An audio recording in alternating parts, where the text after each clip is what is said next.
नमस्कार, आपका वामिका अकेडमी पर स्वागत है। आज का वीडियो बहुत ही महत्वपूर्ण होने वाला है। जो भी साथी इस वीडियो को देख रहे हैं, जूनियर अकाउंटेंट भर्ती परीक्षा 2026 यानी जेवीएनएल की ये भर्ती परीक्षा है, उसके बारे में बात करेंगे।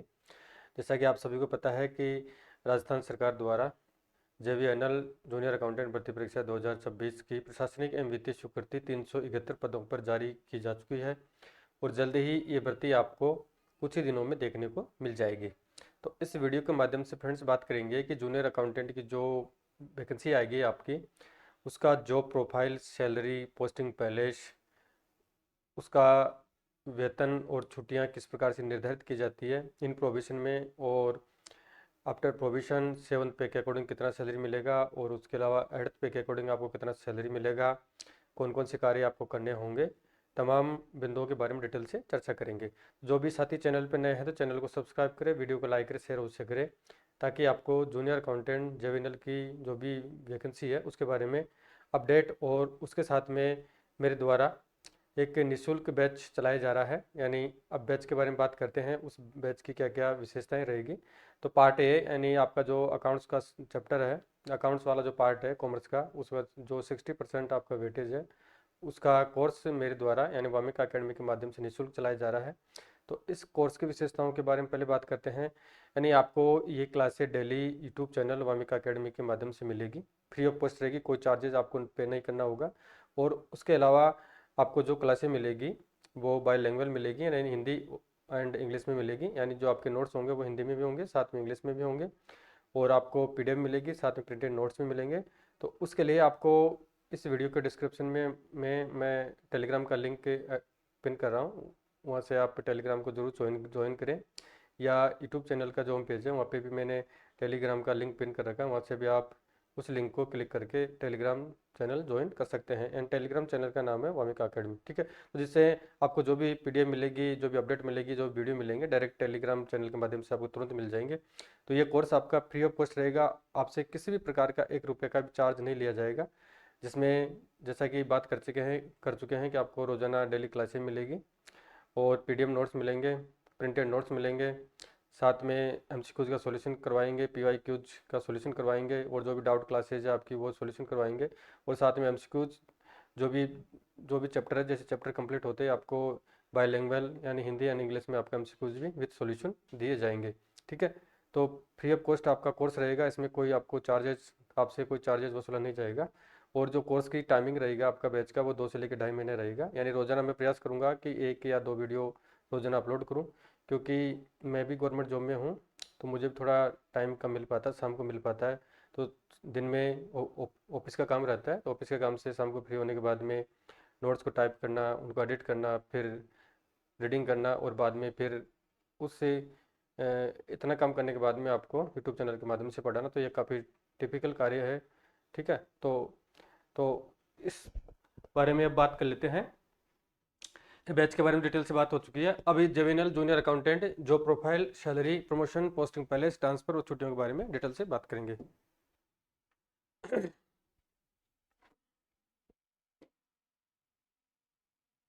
देखिए, इसमें बात करते हैं कि कनिष्ठ लेखाकार यानी इसको शॉर्ट में जीआरए कहते हैं, विद्युत विभाग के अंतर्गत ये वैकेंसी आएगी, एनर्जी डिपार्टमेंट के अंतर्गत ये वैकेंसी आएगी। यानी 371 पदों पर ये वैकेंसी जल्द ही आपको देखने को मिल जाएगी।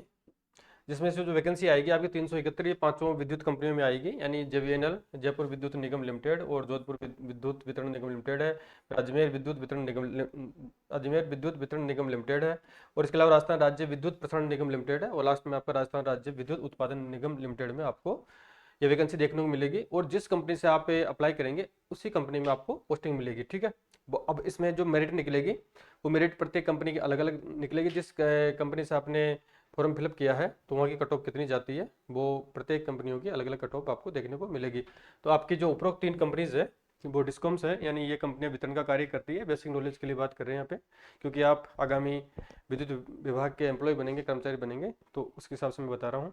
और विद्युत प्रसारण निगम वाली जो कंपनी है, ट्रांसमिशन यानी जो विद्युत उत्पादन होने के बाद में जो प्रसारण का कार्य करती है, ठीक है, वो कंपनी होती है।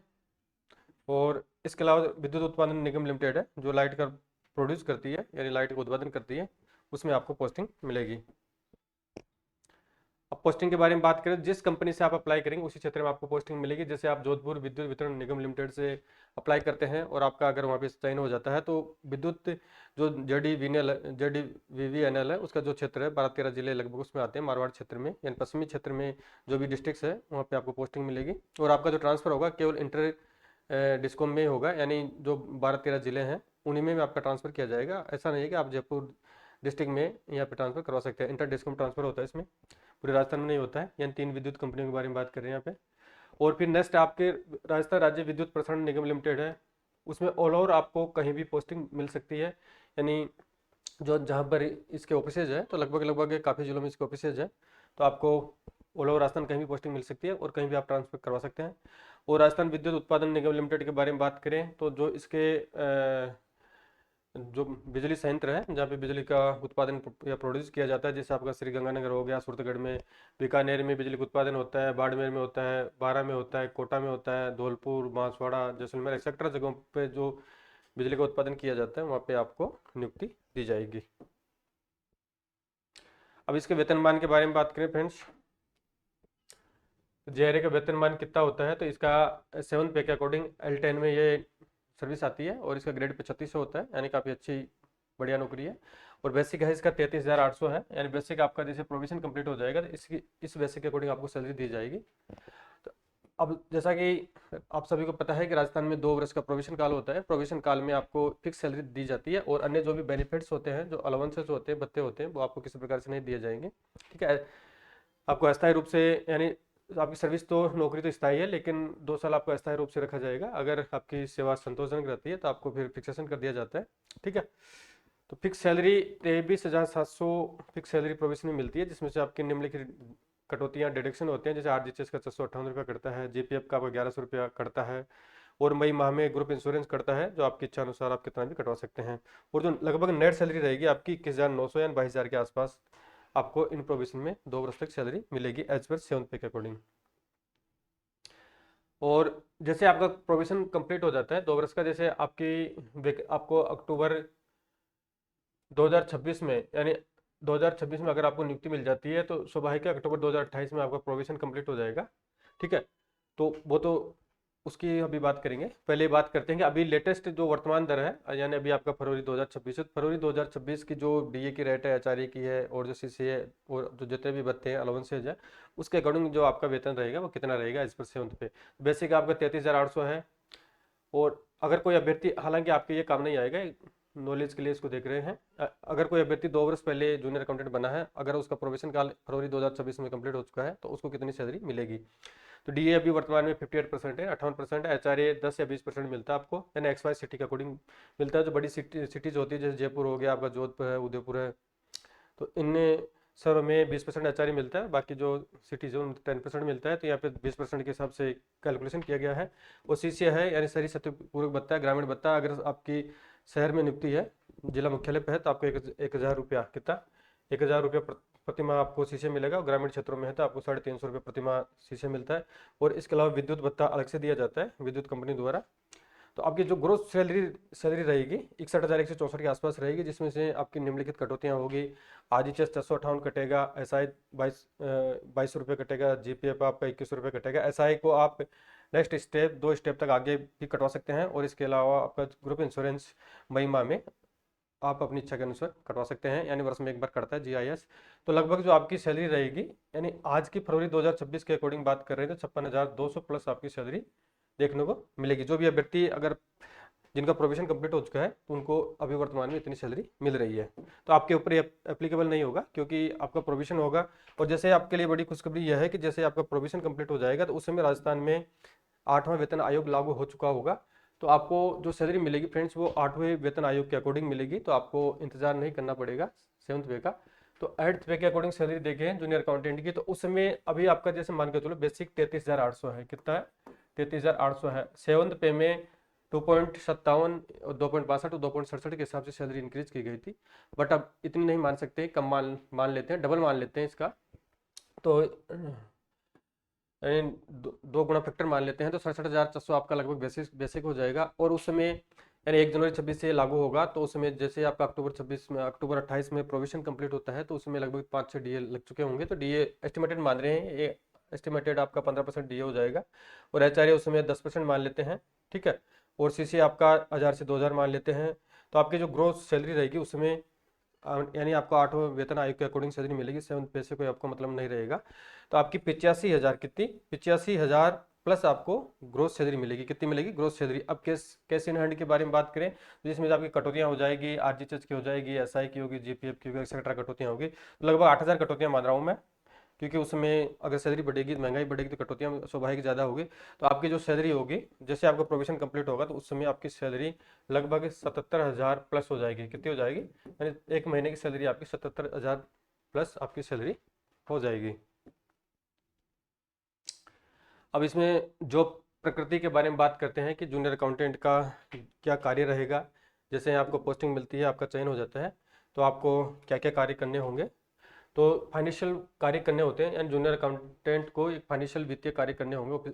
ऑफिस के जितने भी वित्तीय कार्य होते हैं, यानी अगर देखा जाए तो जूनियर अकाउंटेंट की पोस्ट की प्रकृति है, वो एक तरीके से ऑफिस का सर्वे सर्वा होता है। कौन होता है, यानी प्रशासनिक मामलों के बारे में बात नहीं कर रहे हैं यहाँ पे, सिर्फ फाइनेंशियल यानी जो वित्तीय प्रकृति के कार्य होते हैं वो जूनियर अकाउंटेंट के माध्यम से किए जाते हैं। अगर जूनियर अकाउंटेंट की किसी भी कार्य में, किसी भी फाइल में अगर उसकी अनुमति नहीं है या उसका अप्रूवल नहीं है, तो वो फाइल आगे नहीं जा सकती है। यानी एक सर्वे सर्वा होता है, काफ़ी वैल्यूबल पोस्ट होती है।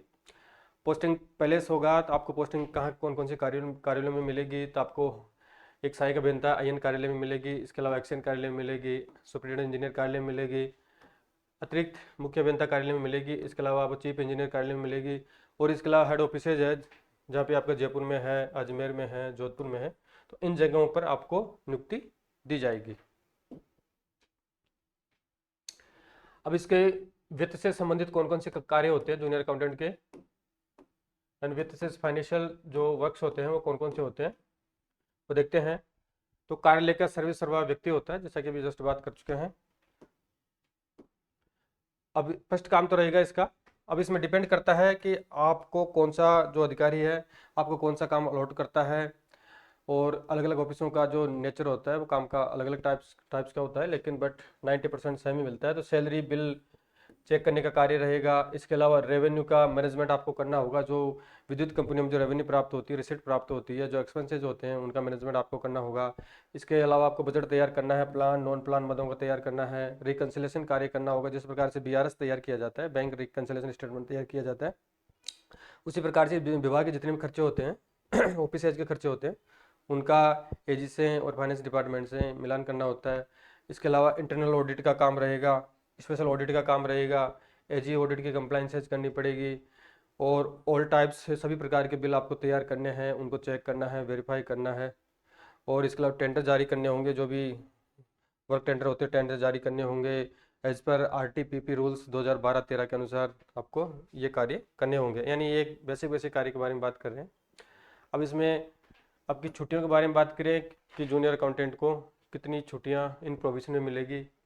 तो प्रोविजन में बात करें, ठीक है, तो अब इसमें सबसे अच्छा काम यह है कि आपका जो ऑफिस रहेगा वो 5 डे का रहेगा, यानी शनिवार, रविवार या सैटरडे और संडे का आपका ऑफ रहेगा, और राजपत्रित अवकाश आपको अलग से मिलेगा। और इन प्रोविजन में जो आपको छुट्टियां मिलेगी, ठीक है, ये तो छुट्टियां गवर्नमेंट से मिलती है, और जो आप अपनी इच्छा से लेना चाहें तो आपको प्रोविजन में 15 सेल दी जाएगी, आकस्मिक अवकाश ओनली 15 मिलेंगे। इसके अलावा कोई महिला अभ्यर्थी है तो उसको 6 माह का मातृत्व अवकाश मिलेगा, और पुरुष अभ्यर्थी है तो उसको 15 दिवस का पितृत्व अवकाश मिलेगा। इन 2 बच्चों तक ये छूट दे रखी है। और ऑफिस टाइमिंग के बारे में बात करें तो ऑफिस टाइमिंग रहेगा 9:30 AM से लेके 6 PM आपका ऑफिस टाइमिंग रहेगा। और जैसे आपका प्रोविजन कंप्लीट हो जाता है तो आपको फिर आप राज्य सरकार के स्थायी कर्मचारी बन जाते हैं। जो भी भत्ते हैं, जो भी सैलरी है, जो भी डीए है, आचार्य है, सीसी है, वो आपको निर्धारित दर से मिलेंगे, और निर्धारित दर से आपकी कटौतियां भी होगी। तो आफ्टर प्रोबेशन आपको 15 आकस्मिक अवकाश मिलेंगे, 2 रेस्ट्रिकेटेड हॉलीडे मिलेंगे, इसके अलावा 30 आपको उपार्जित अवकाश एनपीएल मिलेगी, 6 महीने में 15-15 मिलती है, 20 आपको एचपीएल मिलेगा, 20 आपको मेडिकल मिलेगा। इसके अलावा आपको शनिवार रविवार की छुट्टियां आएगी, राजपत्रित अवकाश की अलग से छुट्टियां आएगी। तो लगभग माने एक वर्ष में 365 डेज होते हैं, जिसमें से आपको लगभग 150 150 दिनों की यानी लगभग 5 महीने की तो आपको एक वर्ष में छुट्टियाँ मिल जाएगी। तो काफ़ी अच्छी पोस्ट है और काफ़ी अच्छी छुट्टियाँ हैं। वर्क नेचर अच्छा है, रेपुटेड पोस्ट है। और इसके अलावा एक और बेनिफिट है आपके लिए, हालांकि सभी कर्मचारियों के लिए होता है, बट मैं इसमें बता रहा हूँ आपको कि आज जैसे आपका प्रोबेशन कंप्लीट होता है तो आपके एक 3 साल की टोटल सर्विस कंप्लीट हो जाती है, यानी इंक्लूडिंग प्रोबेशन। तो आपको जो आपको पीएल मिलती है, इन उपार्जित उपार्जित छुट्टियां मिलती है, तो उसके रिगार्डिंग आपको प्रत्येक 1 अप्रैल से लेकर 31 मार्च तक 15 दिवस का सरेंडर भी दिया जाता है। अगर आप छुट्टियों का यूटिलाइज नहीं करते हैं, अगर आप इन छुट्टियों को कैश में कन्वर्ट करना चाहते हैं, तो आपको 15 दिवस का एक्स्ट्रा सैलरी और मिलता है। तो अब किस प्रकार से मिलता है, बेसिक सैलरी प्लस आपका जो डीए है उसका 50% कर देंगे, वो सैलरी आपको मिल जाएगी। ठीक है। और इसके एक नेक्स्ट और एक प्रमोशन के बारे में बात कर लेते हैं कि आपका जो प्रमोशन होगा, हालांकि मैं इसमें बताना भूल गया था, तो प्रमोशन किस प्रकार से होगा पोस्ट का आपका, कितने टाइमिंग में होगा। यानी आपकी जो फर्स्ट इनिशियल पोस्टिंग होगी वो जूनियर अकाउंटेंट एंड कनिष्ठ लेखाकार के विरुद्ध होगी। ठीक है। और ये पोस्ट होती है राज्य अधीनस्थ लेखा सेवा की होती है किसकी होती है, राज्य अधीनस्थ लेखा सेवा की ये पोस्ट होती है। और जो इसमें प्रमोशन होगा वो लगभग मिनिमम 5 वर्ष मान के चलो, अब डिपेंड करता है गवर्नमेंट के ऊपर, डीपीसी कब होती है, बट आप मिनिमम 5 वर्ष मान के चल सकते हैं। 5 वर्ष तो आपको मिनिमम नौकरी करनी होगी। नेक्स्ट प्रमोशन होगा आपका डब्ल्यू सेकंड। क्या होगा, डब्ल्यू सेकंड यानी असिस्टेंट अकाउंट्स ऑफिसर ग्रेड देती है, ये आपका 4200 ग्रेड पे होता है। कितना होता है, 4200 ग्रेड पे होता है। पहले इस पोस्ट का नाम AR होता है, इसको पहले असिस्टेंट रेवेन्यू ऑफिसर कहा जाता था। और जो पहले वैकेंसी 2013 तक ये डायरेक्ट सीधी भर्ती भी होती थी, लेकिन सरकार ने अगस्त 2014 में अमेंडमेंट करके जो ARO या डब्ल्यू सेकंड की वैकेंसी होती है, पहले इसका डब्ल्यू सेकंड का अकाउंटेंट भी जाता था, तो इन पोस्टों को बंद कर दिया गया है। यानी इन पोस्टों को ARO या डब्ल्यू सेकंड की पोस्ट को प्रमोशन के माध्यम से भरा जाता है। ठीक है, तो ये प्रमोशन हो गया। फिर नेक्स्ट आपका प्रमोशन होगा इसके बाद में लगभग 5 साल मिनिमम मान के चलो आप, डब्ल्यू फर्स्ट में होगा जो आपका 4800 ग्रेड पे होता है, और ये पोस्ट आपके राजपत्रित होती है। क्या होती है, गजेटेड पोस्ट होती है। इसके अलावा जो नेक्स्ट प्रमोशन होगा आपका अकाउंट्स ऑफिसर में होगा, किस में होगा, अकाउंट्स ऑफिसर में होगा, और ये जो आपकी 5400 ग्रेड पे होती है, यानी ये राज्य सेवा की पोस्ट होती है। किसकी होती है, राज्य सेवा की पोस्ट होती है। तो लगभग लगभग मोस्टली कैंडिडेट यहीं तक की जाके रुक जाते हैं। ठीक है, क्योंकि जिनकी अच्छी रैंक है और मेरिट में अच्छा स्थान है, तो उन्हीं को ही प्रमोशन के ज़्यादा चांसेस मिलते हैं। ठीक है। और इसके अलावा अगर किसी कैंडिडेट का प्रमोशन होता है, हालांकि प्रमोशन के 2 और अभी स्टेप बाकी है, इसके बाद में अगर आपका नेक्स्ट प्रमोशन होगा सीनियर अकाउंट्स ऑफिसर में होगा, जो इसकी ग्रेड पे होती है 6600 होती है।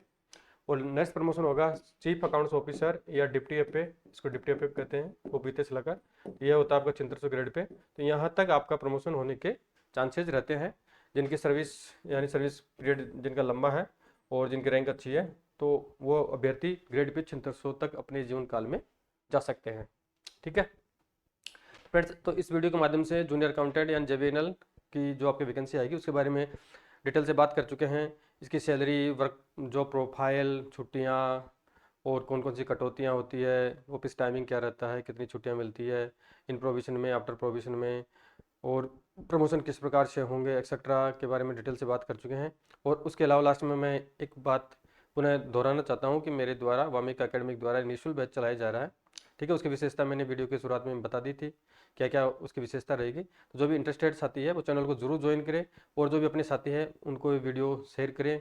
ठीक है, और उन लोगों को मोटिवेट करें चैनल को सब्सक्राइब करने के लिए। और जो भी आपकी क्यूरीज है तो मुझे कमेंट करके ज़रूर बताएं, जो भी आपका समस्या समाधान है उसका जल्दी निस्तारण कर दिया जाएगा। तो अभी आप तैयारी अपनी आज से स्टार्ट करें, यानी इस एग्ज़ाम में थोड़ा टाइमिंग कम दिया जाता है। जैसे आपके फॉर्म फिलअप होंगे तो लगभग 2 से लेकर 3 महीने के अंदर अंदर आपकी एग्जाम कंडक्ट करवा ली जाएगी, और लगभग 1.5 से 2 महीने में आपका रिजल्ट आ जाएगा। और अगर कोई टेक्निकल दिक्कत नहीं आती तो आपको 1.5 से 2 महीने के भीतर भीतर पोस्टिंग भी मिल जाएगी, यानी 6 से लेकर 8 महीने में ये भर्ती कंप्लीट हो जाएगी। ठीक है,